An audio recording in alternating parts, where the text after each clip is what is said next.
really ended up being was an initiation into my own young manhood. In many ways, it wasn't a complete initiation, but in a lot of ways, it gave me something which I hadn't at that time realized I was actually deeply looking for and seeking.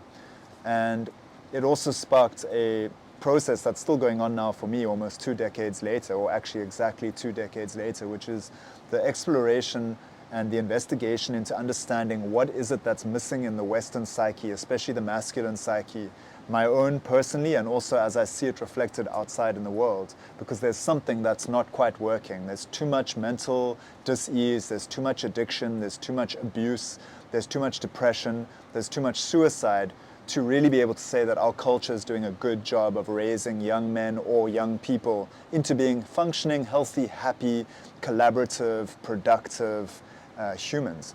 So this is a huge topic for me. However, it's evolved into that.